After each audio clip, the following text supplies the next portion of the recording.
The best book to read is the Bible. The best book to read is the Bible. If you read it every day, it will help you all the way. Oh, the best book to read is the Bible. Dear brothers and sisters in the Lord, ప్రభునందు ప్రియమైన సహోదరి సహోదరులారా, today's verse for our meditation is taken from the book of 1 Kings, chapter 3, verse 12. నేటి దినం మన ధ్యానం కొరకు మొదటి రాజుల గ్రంథం 3వ అధ్యాయము 12వ వచనం నుండి తీసుకొనబడింది. I will give thee a wise and an understanding heart. బుద్ధి వివేకములు గల హృదయము నీకిచ్చుచున్నాను. Chapter 1 of 1 Kings opens with the words, మొదటి రాజుల గ్రంథం 1వ అధ్యాయం 1వ వచనం ఈ మాటలతో ఆరంభించబడుతుంది. Now King David was old and stricken in years. 1:1. రాజైన దావీదు బహువృద్ధుడు కాగా. Then we see how Adonijah tried to occupy the throne. అప్పుడు అదోనియా ఎట్లా సింహాసనం ఆక్రమించాలనుకున్నాడో చూస్తాం. Then immediately David called Zadok the priest, ఆ తర్వాత వెంటనే దావీదు యాజకుడైన సాదోకును పిలిపించడం, and also the prophet Nathan, Nathan ప్రవక్తని and పిలిపిస్తాడు. from the army he called Benaiah. సైన్యంలో నుండి బెనాయాను పిలిపిస్తాడు. And David asked them to proclaim Solomon as king. ఇప్పుడు దావీదు వాళ్ళందరితో చెప్తాడు, మీరు సొలొమోనుని రాజుగా ప్రకటన చేయండి. Then as a godly man and loving father, David gave few instructions to Solomon. అప్పుడు దైవభక్తి గల రాజుగా ప్రేమ గల తండ్రిగా తన కుమారుడైన సొలొమోనుకి ఆయన కొన్ని సూచనలు ఇస్తున్నాడు. Then we hear of King David's death and Solomon's ascension to the throne. ఆ తర్వాత దావీదు మరణము, సొలొమోను సింహాసనం అధిరోహించడం చూస్తాం. From history we know that David's power had come through war and conquest. చరిత్ర నుండి మనం గ్రహించేది దావీదుకున్న శక్తి అధికారం అంతా కూడా తాను యుద్ధాలు జయించి యుద్ధాలను గెలిచిన వాటి నుండి మనం చూస్తున్నాం. But Solomon's power came through his God-given wisdom and understanding. అయితే సొలొమోనుకి అధికారము బలం అనేది దేవుని ద్వారా అనుగ్రహించబడిన జ్ఞానమును బట్టి వచ్చింది. Solomon had an exceptional encounter with God. సొలొమోను దేవునితో తాను దేవుని ఎదుర్కొంటున్నట్టు మనం చూస్తాం. అద్భుతమైనటువంటి సంధింపుని మనం చూస్తాం. After Solomon offered 1,000 burnt sacrifices in Gibeon, సొలొమోను గిబియోనులో 1000 బలులను దహన బలులు అర్పించిన తర్వాత God appeared to him in a dream and said, దేవుడు కలలో ప్రత్యక్షమై తనతో చెప్తాడు, ask for whatever you want me to give you. కాబట్టి నువ్వు ఏది కావాలో నువ్వు కోరుకో, నువ్వు అడుగు, నేను దాన్ని నీకు అనుగ్రహిస్తాను In అంటాడు. chapter 3 verse 5 we can read it. 3వ అధ్యాయము 5వ వచనంలో మనం చదువుతాం. I ask you a question. ఇక్కడ నేను ఒక ప్రశ్న మిమ్మల్ని అడుగుతాను. If you are given such a chance, what would you ask for? ఈ అవకాశమే కానీ నీకు వస్తే దేని గురించి అడుగుతాం? It is not easy to decide what to ask.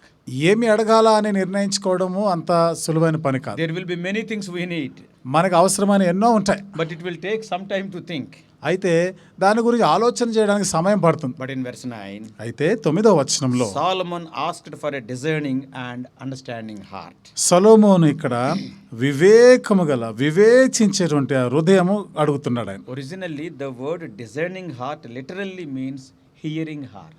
వివేకము గల హృదయం అనే దానికి అక్షరార్థంగా దాని అసలు భాషలో చెప్పాలంటే వినేటువంటి హృదయము. It is about the ability to understand what is good and just and right.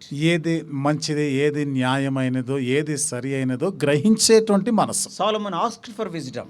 సొలొమోను జ్ఞానం కొరకు అడిగాడు. It is to govern the people and distinguish between right and wrong. ప్రజలని పరిపాలిస్తూ ఏది సరి అయినది ఏది తప్పో వారికి తెలియపరచాలని. We can say it is a selfless prayer. ఇది మనం చెప్పాలంటే నిస్వార్థమైన ప్రార్థన అని See చెప్పొచ్చు. the wonderful response from God. ఇక్కడ దేవుని యొద్ద నుండి వచ్చిన అద్భుతమైనటువంటి స్పందన చూడండి. We can read in 3, 11 and 12. 3వ అధ్యాయం 11, 12 వచనాల్లో మనం You చదవచ్చు. can read it later. తర్వాత మీరు చదవండి. Solomon's asking, his prayer revealed his heart.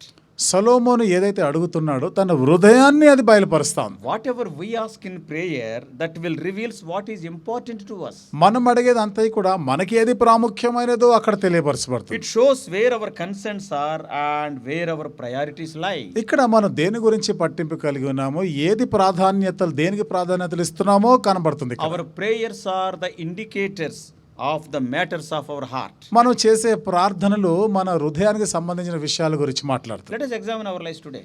ఈ రోజు మన హృదయాలని పరీక్షించుకుందాం. Today what are we praying for? ఈ రోజు దేని కొరకు ప్రార్థన చేస్తున్నాం? God was pleased at Solomon's plea.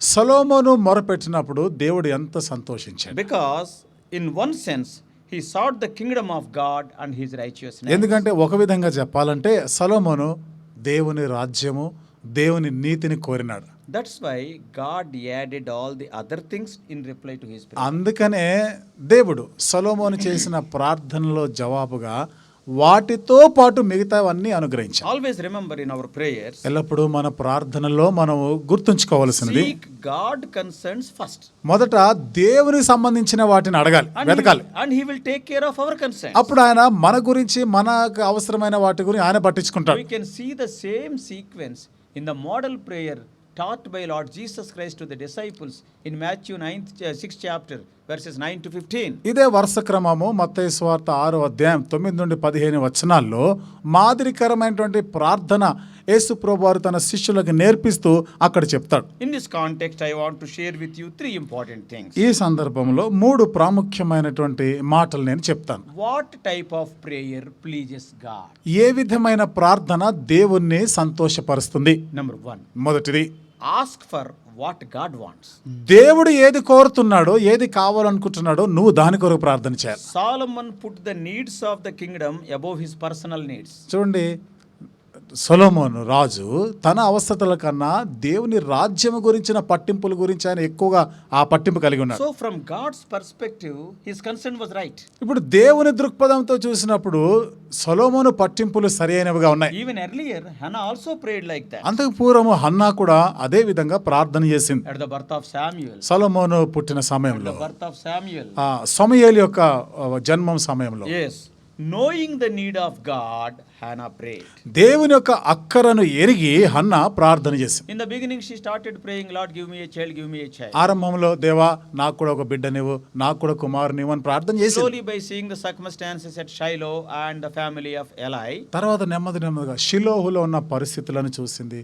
Eli యొక్క పరిస్థితిని, కుటుంబ పరిస్థితిని ఆమె చూసి, and she understood that God is also in need. ఇప్పుడు దేవుడు కూడా అక్కర్లో ఉన్నాడు అన్న సంగతి గ్రహించింది Hannah. In one sense, the priesthood is not being carried out as per the scriptures. ఒక విధంగా చెప్పాలంటే యాజకత్వపు సేవ లేఖనానుసారముగా కొనసాగడం లేదు. So God is in need of a priest there. కాబట్టి ఇక్కడ దేవుడికి కూడా ఒక యాజకుని అవసరత ఉంది. And after she recognized the need of God, దేవుని అక్కరని గుర్తించిన తర్వాత she entered into the heart of God and started praying according to the desire of God's heart. తాను దేవుని మనస్సులోనికి వెళ్ళి దేవుని హృదయ కోరిక వాంఛ ఏమిటిదో ఎరిగి ఆ ప్రకారంగా ప్రార్థన చేయడం Lord, give మొదలుపెట్టింది. me a male child. దేవా నాకు మగ బిడ్డను దయచేయము. Her prayer is so specific, give me a son. ఆమె చేసిన ప్రార్థన ఎంతో నిర్దిష్టమైనది, నాకు మగ బిడ్డను దయచేయమని And అడిగింది. I will give him back to you because I have seen that you are in need. ఆ కుమారుని తిరిగి నీకే ఇచ్చేస్తాను, ఎందుకనగా నీవు కూడా అక్కరలో ఉన్నావు కదా. God answered her prayer immediately. దేవుడు వెంటనే హన్నా ప్రార్థనకి జవాబిచ్చాడు. Generally, when we come before God, సాధారణంగా మనం దేవుని యొద్దకు వచ్చినప్పుడు we will be overwhelmed by so many human needs such as our sicknesses, our financial constraints, etc. మానవ సంబంధమైనటువంటి అక్కర్లతోనే నిండిపోయి ఉంటాము. మన ఆరోగ్యము, మన యొక్క మరి అక్కర్ల గురించి, వీటి గురించే ముందుగా మనం పట్టింపు కలిగి We ఉంటాం. never bother actually what God wants. దేవుడు ఏమి కోరుతా ఉన్నాడు దాని గురించి చింత ఉండదు, పట్టించుకోం మనం. Don't think otherwise. It is a very sad thing to comment like this. మరోలాగా అనుకోకండి, ఈ మాట చెప్పడం చాలా విచారకరంగా I have ఉంది. gone to so many places. అనేక ప్రాంతాలకి నేను వెళ్ళాను, I have attended so many prayer meetings. అనేకమైనటువంటి ప్రార్థన కోడికలకి వెళ్ళాను. But all the time in the prayer meeting will be exhausted for our physical and material needs. ఆ ప్రార్థన కోడికల్లో ఎక్కువ శాతము వాళ్ళు ప్రార్థన చేసే సమయంలో భౌతిక సంబంధమైన, వస్తువు సంబంధమైన, లోక సంబంధమైన విషయాలతోనే ఎక్కువ సమయం అయిపోతుంది. The prayer what Lord Jesus Christ taught. యేసుక్రీస్తు ప్రభువారు ఏం ప్రార్థన నేర్పించాడు? Yes, first of all, your concern must think for the things of God. మొదటిదిగా దైవ సంబంధమైన విషయాల గురించి పట్టింపు ఉండాలి. The moment when we start our prayer, all the fevers and all the headaches and all the cancers and all the TBs will be there. ప్రార్థన మొదలు పెట్టగానే తలనొప్పి, జ్వరము, టీబీ, క్యాన్సర్ ఇవే ఉంటాయి And మన also the ప్రార్థనలో. financial constraints. So he is poor, he is in troubles, he is that, he is this. తర్వాత ఆర్థికమైన స్థితిగతుల గురించి, ఆయన కష్టంలో ఉన్నాడు, ఈయన ఆర్థిక ఇబ్బందులో ఉన్నాడు, అక్కర్లో ఉన్నాడు, వీటి గురించి We will reverse the things. మనము ఇక్కడ ఈ విషయాలన్నింటినీ కూడా తిరగేసి వ్యతిరేకంగా ప్రవర్తిస్తాం. There is nothing wrong in asking for them. వీటన్నిటి గురించి అడగడంలో తప్పు లేదండి. But we must have the discernment to understand what is the temporal need and what all having eternal significance. అయితే తాత్కాలికమైనటువంటి అక్కర్లు ఏమిటియో, నిత్యమైనటువంటివి ప్రాముఖ్యమైనటువంటి ఏమియో వివేచించేటువంటి ఆ విచక్షణ గ్రహింపు మనకు ఉండాలి. Many times at the table also it is like that. అనేక పర్యాయాలు బల్ల దగ్గర కూడా ఇదే జరుగుతుంది. People may get angry when I speak like this. మరి ఈ మాట చెప్తా ఉంటే ప్రజలకు కోపం రావచ్చు. Though they get angry, okay, truth is truth. వాళ్ళకి కోపం వచ్చినా సత్యం సత్యమే కదా. Spend more time for praying for the things which are having eternal value. ఎక్కువ సమయాన్ని నిత్యమైన విలువలు గల వాటి కొరకై ప్రార్థన చేయడానికి కేటాయించాలి. When you come to prayer, ప్రార్థనకు వచ్చినప్పుడు even in your family prayer, నీ కుటుంబ in ప్రార్థనలో your కూడా, individual prayer, నీ వ్యక్తిగత ప్రార్థనలో కూడా first ask God, Lord, what is your concern? మొట్టమొదటిగా దేవుణ్ణి ఈ విధంగా అడుగు, దేవా నీవు ఏమి కోరుతున్నావు, నీ పట్టింపు ఏమిటి? Pray for his concerns. ఆయన పట్టింపుల కొరకు ప్రార్థన చేయి. Sometimes though you may not utter, he will take care of your concerns. కొన్నిసార్లు నువ్వు అడగకపోయినా పలకకపోయినా నీ గురించి పట్టించుకోవడం లేదా? He will take care of your ఆయన concerns. ఆయన నీ యొక్క అక్కర్లన్నిటి గురించి జాగ్రత్త తీసుకుంటాడు. He will not leave anything. దేనిని కూడా ఆయన విడిచిపెట్టి He will meet all the needs. నీ అక్కర్లన్నీ తీరుస్తాడు. So the first thing in Solomon's prayer, కాబట్టి సొలొమోను చేసిన ప్రార్థనలోని మొదటి సంగతి yes, what we learned? మనం ఏమి నేర్చుకున్నాం? Ask for what God wants. దేవుడు ఏమి కోరుతున్నాడో అది తెలుసుకొని నువ్వు ప్రార్థన చేయాలి. And second thing, రెండవది trust in the goodness of God. దేవుని మంచితనం మీద నమ్మకం ఉంచాలి. Solomon did not start listing what he wants. సొలొమోను తనకి అవసరమైనవన్నిటిని చెప్తూ ఆరంభించలే. The moment when we jump into the prayer, we will start the list. అదే మనం ప్రార్థన మొదలు పెట్టగానే ఒక పెద్ద లిస్ట్ చదువుతా ఉంటాం. But what he was doing, కానీ సొలొమోను ఏం చేస్తా ఉన్నాడు? 3:6, 3వ అధ్యాయం 6వ వచనంలో he recounted God's loving kindness and mercy. దేవుని యొక్క కటాక్షము, దేవుని యొక్క దయ, ఆయన ప్రేమను గురించి జ్ఞాపకం Oh, in the చేసుకుంటున్నాడు. past, how many great things he has done. పూర్వము దేవుడు ఎన్ని గొప్ప కార్యాలు చేశాడు. Oh, we will eat and we will simply wipe away our mouth and we will forget everything. మనమైతే తినేసి మూతి తుడుచుకుంటాం, అయిపోయినాయి అన్ని మర్చిపోతాం. And again, fresh asking. మళ్ళా కొత్తగా వచ్చి అడుగుతా ఉంటాం. I want to tell you, నేను మీతో చెప్పాలనుకుంటున్నాను, yes, talk about the goodness of God. దేవుని యొక్క దయాళుత్వం గురించి మాట్లాడాలి. God's goodness must be the foundation to our prayer. మన ప్రార్థనకి దేవుని యొక్క దయాళుత్వం, దేవుని మంచితనం అనేది ఒక పునాదిగా ఆరంభించాలి. As a matter of fact, why we are praying? వాస్తవంగా చెప్పాలంటే అసలు మనం ఎందుకు ప్రార్థన చేస్తున్నాం? He is good. ఆయన మంచివాడు. If he is not good, we will never pray. ఆయన దయగలవాడు కాకపోతే మనం ప్రార్థనే చేయం. So then why you are not mentioning about his goodness మరి and mercy? అలాంటప్పుడు ఆయన యొక్క మంచితనము, దయాళుత్వం, కనికరం గురించి ఎందుకు మాట్లాడవు? As when we read in Matthew 7:11, మత్తయి సువార్త 7వ అధ్యాయం 11వ వచనంలో చదివినప్పుడు what the Lord is telling, అక్కడ దేవుడు ఏమని చెప్తున్నాడు? being evil, you know how to give good gifts to your children. మీరు చెడ్డవారై ఉండి మీ పిల్లలకు మంచి ఈవులనియ్య నెరిగి ఉండగా. Yes, when an evil father is giving good gifts, what about a good father? ఒక చెడ్డవాడిన తండ్రిగా ఉంటూ మంచి ఇవ్వాలని నీకు తెలిస్తే మరి మంచి తండ్రి సంగతి ఏమిటి? So remember, God's goodness is the foundation to our prayer. గుర్తుంచుకోండి, దేవుని యొక్క మంచితనము మన ప్రార్థనకి పునాదిగా ఉండాలి. So this is the second thing what we see from Solomon's. ఇది సొలొమోను ప్రార్థనలో నుండి మనం చూస్తున్నాం రెండవ సంగతి. Let our prayers be like that. మన ప్రార్థనలు కూడా అలాగ ఉండును గాక. And the third and the final thing, మూడవది ఆఖరి సంగతి, recognize our true needs. నిజంగా మన వాస్తవమైన అక్కర ఏమిటిదో గుర్తించాలి. That is very important. అది చాలా ప్రాముఖ్యమైనది. Solomon knows he is young and inexperienced and the responsibility is great. సొలొమోను చిన్నవాడని తెలుసు, తనకి అనుభవం లేదు అని ఎరిగిన వాడు యథార్థంగా అడుగుతున్నాడు దేవుణ్ణి. Responsibility is great. బాధ్యత మాటకు వస్తే చాలా గొప్పది, పెద్దది. This realization, this understanding burdened him to ask what he needs. ఈ గ్రహింపే తనకి ఏది అవసరమైందో అడగడానికి ప్రేరేపించింది, భారం ఇచ్చింది. Self-sufficiency, oh, I can do. Self-sufficiency blinds us to the need to ask God for anything. చూడండి, నేను చేయగలను, ఇది నాకు శాతనవుతలే అనుకోవడం అనేది మనము ఏది అక్కరగా ఉన్నదో దాని గురించి ప్రార్థన చేయడం మనం విస్మరిస్తాం. We won't look unto God at అసలు all. అంటే వాటి గురించి మనం దేవుని వైపు చూడం, దేవుని అడగం. ఇంకా Unless and until we recognize that we are insufficient, we won't pray. మనము చాలిన వారం కాము, చాతగాని వారం అని గ్రహించేంత వరకు ప్రార్థన చేయం.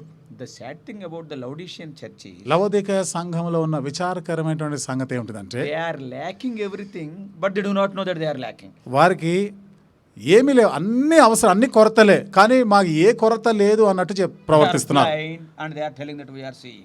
గుడ్డి వాళ్ళై ఉండి మేము అంతా చూస్తూనే ఉన్నాం They are అనుకుంటున్నారు. poor, they are telling that they are rich. వారు దరిద్రులై ఉండి మేము ధనవంతులం అని చెప్పుకుంటున్నారు. What does it mean? దాని అర్థం ఏమిటి? They are not able to see their own condition. వారి సొంత స్థితిని వారు చూసుకోలేని They స్థితిలో are not ఉన్నారు. able to see their own need. Then what about which need they will pray? వారికి ఉన్న అక్కరేమిటిదో వారికి అర్థం కావడంలో తెలవడంలో ఇంకా ఏం ప్రార్థన, దేని కొరకు They ప్రార్థన don't know their చేస్తారు? true condition. వారి నిజస్థితి వాళ్ళకి తెలియదు. So recognize what are your true needs. కాబట్టి నిజంగా నీకు ఏవి అక్కరగా ఉన్నావో నువ్వు గుర్తించాలి, ఎరగాలి. So from Solomon's prayer, కాబట్టి సొలొమోను ప్రార్థన నుండి we understand these things so that God may be pleased at our prayers and answer bountifully. దేవుడు మన ప్రార్థనలు విని సంతోషించి ఎంతో అత్యధికంగా ఆయన అనుగ్రహించాలి అన్నట్టుగా ప్రార్థన చేయాలి. In the Bible, at Solomon's prayer, God was so pleased. బైబిల్లో రాయబడింది, సొలొమోను చేసిన ప్రార్థన విని దేవుడు ఎంత సంతోషించాడని. 3 things. 3 సంగతులు. Let us ask what God wants. దేవుడు ఏమి కోరుతున్నాడో, దేవుని అక్కర ఏమిటిదో ఎరిగి ప్రార్థన చేయాలి. And secondly, రెండవది, let us trust in the goodness of God. దేవుని యొక్క మంచితనం, దయాళుత్వం నమ్మిక ఉంచాలి. And thirdly, మూడవది, let us recognize, remember, our true needs. మనకు ఉన్నటువంటి వాస్తవమైన అక్కర, అది యథార్థంగా నువ్వు దాన్ని ఎరగాలి. Oh, you need not pray for your future after 20 years. 20 సంవత్సరాల తర్వాత భవిష్యత్తు గురించి కాదు నువ్వు Oh ప్రార్థన Lord, చేసేది. today my child is joining LKG, దేవా, ఈ రోజు నా బిడ్డని ఎల్కేజీలో నేను చేర్పిస్తున్నాను, 10th class, తర్వాత 10వ తరగతి, then plus 2, ఆ తర్వాత ఇంటర్మీడియట్, then degree, ఆ తర్వాత degree, then he will go to America. ఆ తర్వాత అమెరికా వెళ్ళిపోతాడు. Don't pray for America now. America గురించి ఇప్పుడే ప్రార్థన What చేయకు. is the true need today? ఈ రోజు అక్కర ఏమిటిదో అది ఎరిగి చెయ్యి, Yes, recognize it. దాన్ని గుర్తించాలి. May God help us. దేవుడు మనకి సహాయం చేయనుగాక.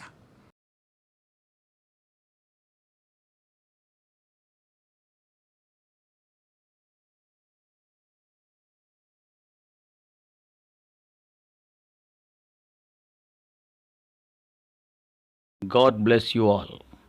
Please subscribe for more spiritual messages on YouTube channel John Victor Hebron.